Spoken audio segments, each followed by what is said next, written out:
بسم اللہ الرحمن الرحیم۔ شوگر میں کیا نہیں کھانا یہ تو ہر کوئی جانتا ہے، لیکن کیا کھایا جا سکتا ہے اس سے اکثر لوگ لا علم رہتے ہیں۔ ناظرین، شوگر کے مریض اناج کھا سکتے ہیں، لیکن انتہائی کم مقدار میں۔ میٹھا مکمل چھوڑ دیں، اس میں چینی، گڑ، شکر، شہد سب کچھ شامل ہے۔ البتہ اگر خالص سٹیوا مل جائے تو وہ لیا جا سکتا ہے۔ شوگر کے مریض امرود، سیب، بیر جیسے پھل کھا سکتے ہیں، اس سے انہیں کوئی نقصان نہیں ہوتا۔ اس کے علاوہ تازہ سبزیوں کا سلاد، کھیرا، مولی، گاجر وغیرہ یہ بھی کھا سکتے ہیں، ان سے کوئی نقصان نہیں ہے۔ کھانے میں دالیں، چنا، لوبیا، انڈے، کلیجی، گوشت سرخ سفید کھا سکتے ہیں، مگر کم تیل میں پکا ہوا ہو تو بہتر ہے۔ چاروں مغز، ارسی اور چیا بیج خشک میوہ جات معتدل مقدار میں لینا شوگر کے مریضوں کے لیے اچھا ہے۔ آپ کیا کھا رہے ہیں اور کتنا کھا رہے ہیں، یہ دونوں چیزیں آپ کا وزن اور شوگر لیولز متعین کرتی ہیں۔ تو ناظرین، اس کے لیے کم کھائیں، صاف ستھرا کھائیں، روزانہ واک ضرور کریں۔ ان باتوں پر عمل کر کے آپ شوگر کو شکست دے سکتے ہیں اور ایک صحت مند زندگی گزار سکتے ہیں۔ اب میں آپ کو شوگر کا مستقل علاج بتانے لگا ہوں۔ تھوڑا مشکل ہے لیکن بہت زبردست علاج ہے۔ شوگر دور حاضر کا سب سے بڑا مرض بن چکا ہے۔ بوڑھا تو کیا، جوان سن افراد بھی اس مرض میں مبتلا ہیں۔ یہ سہرا طب یونانی کے سر ہی ہے کہ جس نے اس موذی مرض کا مستقل علاج تجویز کیا ہے۔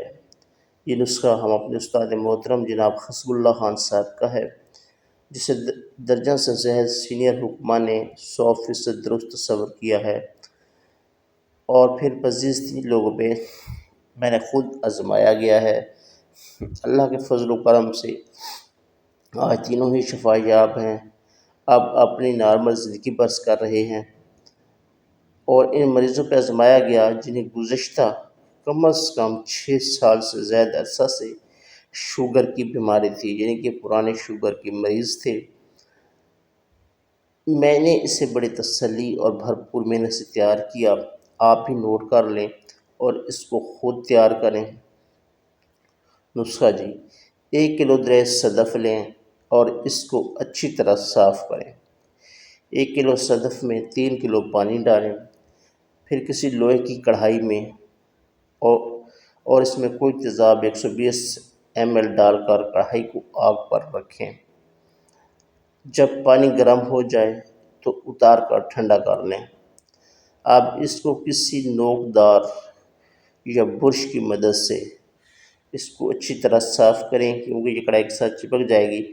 خشک کر کے اس کو باریک کر کے پھر چھان لیں تاکہ باریک ہو جائے۔ پھر ایک اور سکہ کو 10 بار منصفہ کریں اور کڑھائی میں ڈال کر پگھلا کر بور کے ڈنڈا لے کر ایک چٹکی کڑھائی میں ڈال کر بور کے ڈنڈے سے ہلاتے رہیں اور ساری صدف اسی طرح ختم کریں۔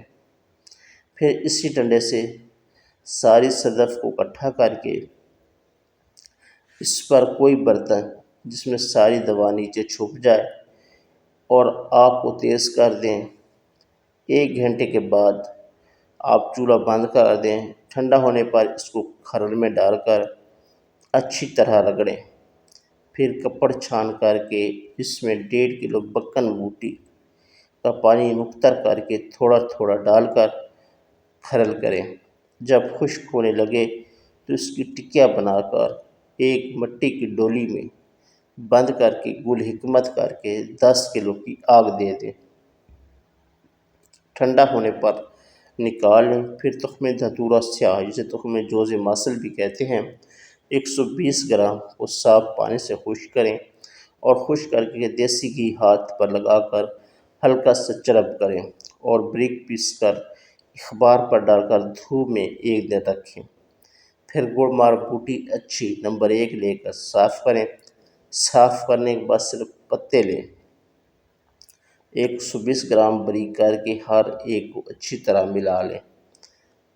500 mg کے کیپسول بھر لیں۔ 1 کیپسول ناشتے کے 2 گھنٹے بعد اور ایک رات کو سوتے وقت نیم گرم دودھ سے 1 ماہ اور 7 تخم بلنگو اور گوز زباں والے کیپسول سے نہار منہ کھائیں اور اپنی شوگر ٹیسٹ کرواتے رہیں۔